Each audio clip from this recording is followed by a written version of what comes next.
Royal Ascot is built on tradition, precision, and protocol. Every movement is planned, every guest knows their place. That is why witnesses were stunned when a routine luncheon reportedly came to an unexpected halt. As members of the royal party prepared to take their seats, an unexpected dispute emerged surrounding a chair long associated with the late Queen's designated viewing box.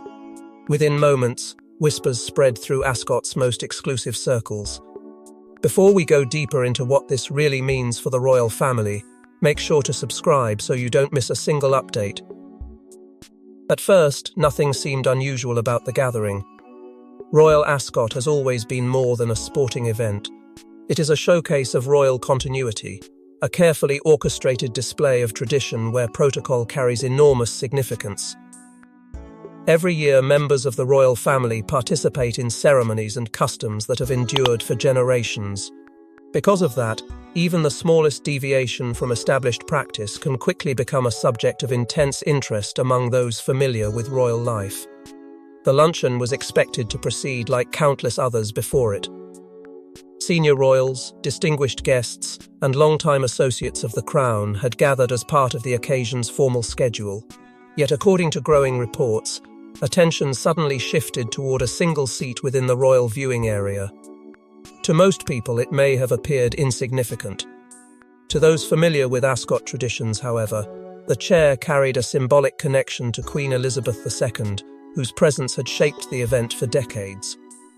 What happened next became the source of endless discussion. As guests reportedly prepared to take their places, whispers began circulating that Camilla had moved toward the position traditionally associated with the late Queen. Under ordinary circumstances, such a detail might have passed unnoticed. Instead, it allegedly prompted hesitation among those overseeing the luncheon. Within moments, uncertainty began spreading through the gathering. The situation became even more intriguing when reports suggested that King Charles himself became involved. No official explanation emerged, no public statement clarified precisely what had occurred. Yet the mere suggestion that proceedings had briefly paused was enough to spark immediate curiosity. Royal events are designed to operate with remarkable precision. Any interruption, however minor, inevitably attracts attention. Palace observers reportedly found themselves searching for answers. Some believed the incident had been misunderstood.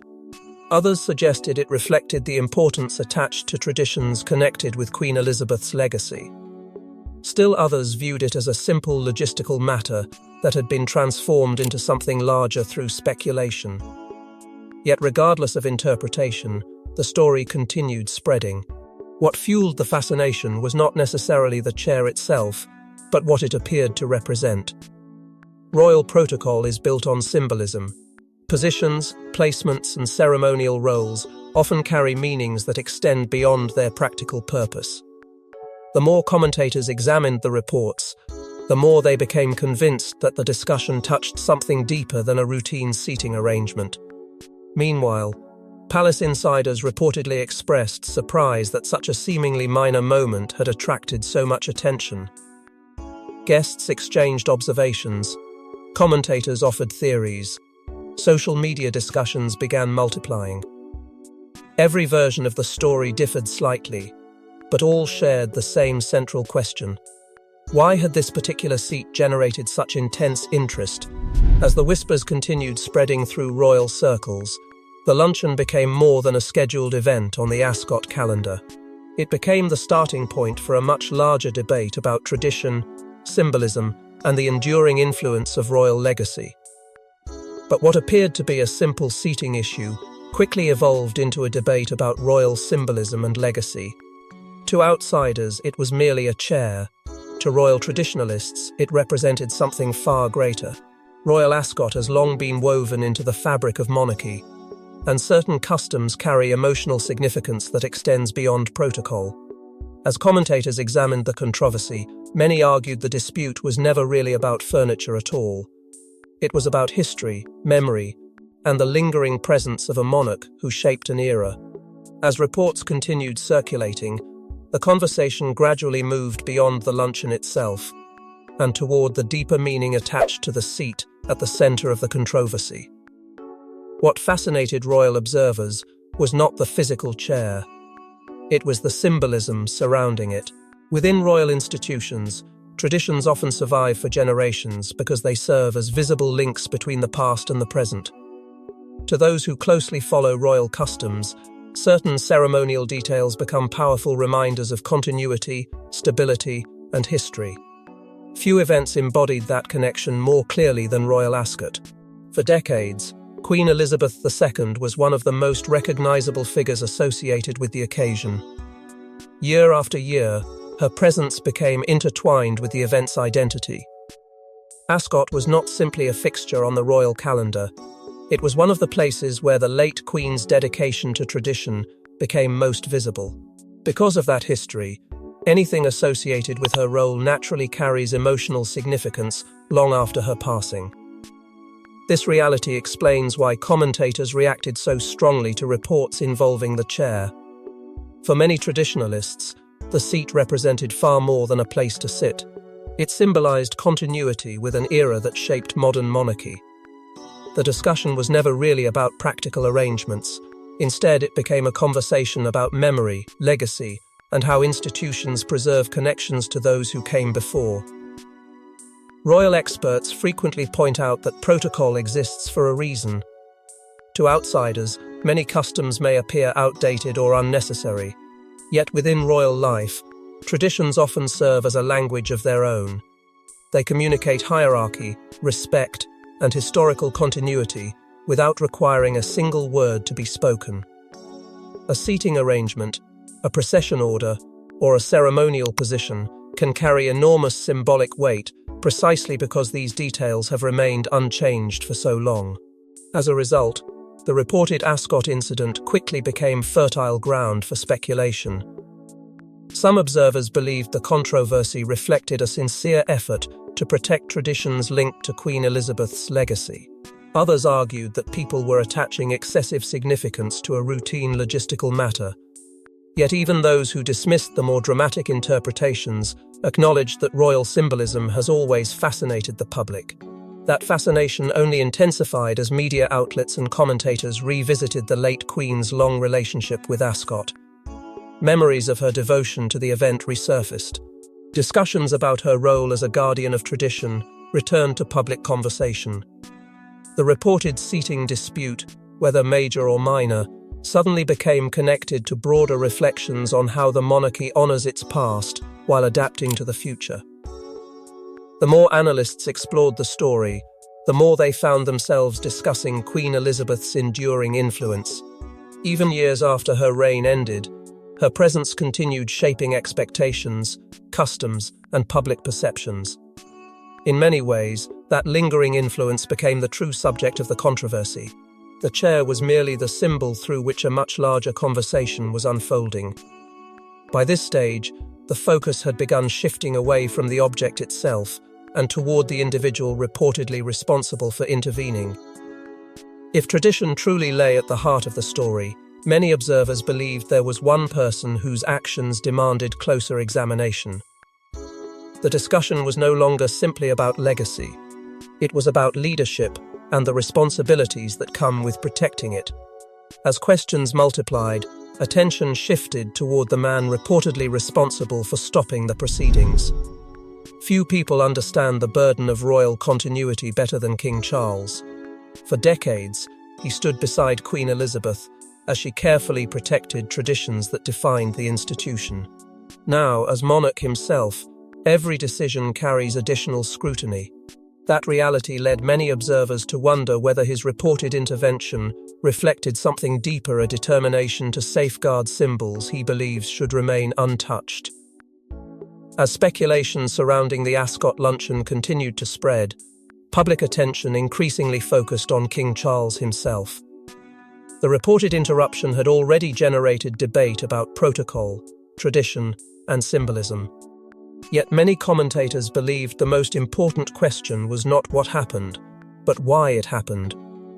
If Charles had indeed become involved, what had motivated his reported decision? The answer, according to many royal observers, could be found in the unique position he occupies within the monarchy. Few living royals possess a closer connection to Queen Elizabeth's legacy. For more than 7 decades, Charles witnessed firsthand how his mother approached the institution she served. He observed her commitment to continuity. He watched her preserve traditions that many outsiders considered insignificant but which she viewed as essential threads connecting generations of royal history. Those experiences inevitably shaped his own understanding of monarchy and the responsibilities that accompany it. That history matters because Charles inherited more than a crown. He inherited the challenge of preserving public confidence during a period of extraordinary transition. Every monarch faces the task of balancing continuity with change. Yet Charles assumed that responsibility under particularly difficult circumstances. Expectations remain enormous. Comparisons to Queen Elizabeth continue. And every decision, no matter how routine, is often interpreted through the lens of legacy. Many commentators therefore viewed the reported Ascot incident as part of a broader conversation about stewardship. To them, the issue was never simply about a luncheon or a seat within a viewing box. Instead, it reflected larger questions about how symbols connected to Queen Elizabeth's reign should be treated in the years following her passing. Supporters argued that preserving certain customs demonstrates respect for the institution's history. Critics countered that traditions inevitably evolve and should not be treated as untouchable. The debate revealed just how difficult Charles' position has become. On one side are those who expect him to serve as guardian of traditions that have endured for generations. On the other are those who believe the monarchy must continue adapting to remain relevant in a changing world. Every decision risks pleasing one group while disappointing another. That tension has become one of the defining challenges of his reign. Royal experts offered a variety of interpretations regarding the reported halt. Some suggested it reflected Charles's personal attachment to customs associated with Queen Elizabeth. Others believed it demonstrated his commitment to maintaining ceremonial standards. A third group argued that the entire incident had likely been exaggerated by speculation. Yet despite those differences, most agreed that the public reaction revealed something important. People continue to view Charles as the central figure responsible for protecting the monarchy's identity during a time of uncertainty. As discussions intensified, attention gradually shifted away from protocol alone and toward the broader implications of leadership. The reported intervention, whether significant or minor, had become symbolic in its own right. It raised questions about how Charles intends to honor the past while guiding the institution into the future. And with every new theory, public fascination only grew stronger. Yet while Charles became the focus of attention, public discussion increasingly centered on another royal figure. As reports circulated, Camilla found herself once again at the center of a rapidly growing royal controversy. Supporters argued she had every right to occupy a prominent position beside the king. Critics viewed the situation differently. The debate quickly expanded beyond a single chair, evolving into a larger conversation about hierarchy, symbolism, and how the monarchy continues adapting after the reign of Queen Elizabeth II. Almost immediately, the reported Ascot incident stopped being a discussion about protocol and became a discussion about Camilla herself. That transformation was perhaps inevitable. Throughout her royal journey, few figures have generated stronger reactions from both supporters and critics. Every major development involving Camilla tends to attract intense scrutiny, and this situation proved no different. As speculation spread, public attention shifted away from the chair and toward the role Camilla occupies within the monarchy today. Supporters were quick to defend her position. They argued that as queen, Camilla naturally holds a place of prominence beside the king. From their perspective, suggestions of controversy were being exaggerated by commentators eager to create drama where none existed. They pointed out that royal life constantly evolves, and that expectations rooted in previous eras cannot always be applied unchanged to the present day. To them, the discussion reflected a refusal by some observers to fully accept the reality of the modern monarchy. Critics, however, viewed the situation through a very different lens. They argued that certain symbols connected to Queen Elizabeth carry exceptional emotional weight and should be approached with particular sensitivity. Whether or not the reports surrounding Ascot were entirely accurate, they believed the public reaction demonstrated how deeply attached many people remain to traditions associated with the late monarch. In their view, the controversy revealed unresolved tensions regarding continuity and change. Those competing interpretations fueled a much larger debate about hierarchy within the royal family. Questions emerged regarding precedents, symbolism, and public expectations. How should the monarchy honor its history while adapting to new realities? Which traditions remain essential, and which should evolve with time? The reported Ascot incident suddenly became a vehicle through which people expressed broader opinions about the institution itself. Media coverage intensified those discussions. Commentators revisited previous controversies, examined royal customs, and compared public perceptions of different generations of royals. Every analysis seemed to produce a new theory. Some focused on protocol, others emphasized symbolism. A few dismissed the entire controversy as the product of speculation. Yet despite those disagreements, interest continued growing. Comparisons to Queen Elizabeth became especially prominent. For many people, her reign represented an era of stability and continuity.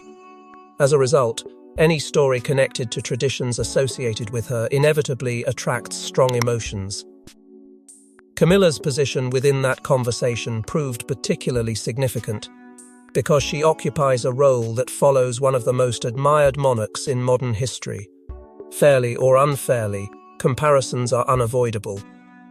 What made the controversy so compelling was that it touched deeper themes already circulating within public discourse. The monarchy remains in a period of transition. New figures are assuming greater prominence. Long-standing traditions are being re-examined. Public expectations continue evolving. Against that backdrop, even a seemingly minor incident can acquire extraordinary symbolic importance. As days passed, the debate showed no sign of fading. Instead, it continued expanding into broader conversations about royal identity, public perception, and institutional continuity. Yet while contemporary commentators argued over the meaning of the incident, historians began noticing something remarkably familiar. Similar disputes had surfaced before, often carrying implications far greater than anyone initially realized. But the story became even more intriguing when historians began comparing it to similar moments from royal history. Royal families rarely communicate through words alone. Throughout history, some of their most powerful messages have been delivered through ceremonies, seating arrangements, and carefully preserved traditions. As experts revisited the Ascot controversy, many suggested that protocol itself may have been the real story. If so, the implications stretched far beyond a luncheon interruption and into the future direction of the monarchy. The deeper historians examined the reported incident, the more they found themselves discussing a truth that has defined royal institutions for centuries. Monarchies speak through symbolism. A position at a table, a place in a procession, or a ceremonial privilege can sometimes carry greater significance than an official statement. That is why debates surrounding the Ascot luncheon quickly expanded beyond a single chair. For many observers, protocol itself had become the story. Throughout royal history, seemingly minor ceremonial moments have later been viewed as indicators of larger transitions. Customs endure because they communicate continuity. They remind the public that while individuals may change, the institution remains connected to its past. Supporters of this view argued that preserving traditions associated with Queen Elizabeth was not simply about honoring memory. It was about reinforcing stability during a period of change. Yet while experts debated symbolism, the public conversation exploded. Within hours, discussions surrounding the luncheon spread far beyond Ascot. Royal commentators dissected every reported detail. Social media erupted with competing theories. Supporters praised Charles for defending tradition. Others questioned whether the controversy had been exaggerated. Regardless of perspective, one fact became impossible to ignore. A brief protocol dispute had become one of the most talked about royal stories of the season. The reaction revealed something fascinating about modern royal life. Public interest was no longer centered solely on what happened. Instead, attention focused on what people believed it represented. Some interpreted the controversy as evidence of Charles' determination to protect the monarchy's traditions. Others viewed it as a reflection of the ongoing challenges facing a royal family adapting to a new era. Every theory seemed to uncover another layer of discussion. International media coverage amplified those debates even further. Commentators offered competing interpretations while audiences across different countries weighed in with their own opinions. The reported incident became a global conversation about symbolism, hierarchy, continuity, and leadership. Even individuals who rarely followed royal affairs found themselves fascinated by the story. What made the reaction especially remarkable was the way it revived public interest in royal protocol. Customs that might normally attract little attention suddenly became subjects of widespread discussion. Questions about tradition, ceremonial precedents, and institutional identity dominated commentary. The controversy reminded people that within royal life, symbolism continues to possess extraordinary power. As the debate continued growing, one realization became increasingly difficult to ignore.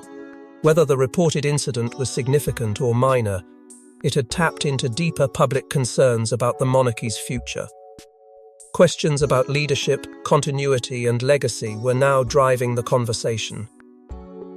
And as those questions spread far beyond Ascot itself, many observers began wondering whether the story would ultimately be remembered as something larger than a brief moment of royal controversy. As the debate continued growing, many began wondering whether the incident represented something larger than a single afternoon at Ascot. History often reveals its meaning long after the moment itself has passed. What appears minor today can later become a symbol of much larger changes.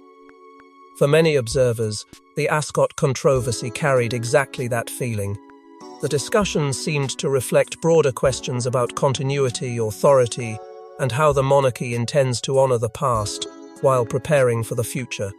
As the debate continued spreading, many commentators found themselves focusing less on the reported incident itself and more on what it appeared to represent. The controversy had evolved beyond a discussion about protocol. It had become a conversation about identity. What kind of monarchy is emerging in the years following Queen Elizabeth's reign? How will tradition be preserved while new leadership shapes the institution's future? Those questions lingered over every discussion surrounding the Ascot story. For many observers, King Charles stood at the center of that challenge. His reign represents a bridge between two eras. On one side stands the legacy of a monarch whose influence defined generations. On the other lies an uncertain future shaped by changing expectations, evolving traditions, and new public demands. Whether the reported luncheon incident was significant or minor, it seemed to capture that tension perfectly. The public was not merely debating a ceremonial detail. They were debating how continuity itself should be maintained. That explains why the story continued resonating long after the initial reports appeared.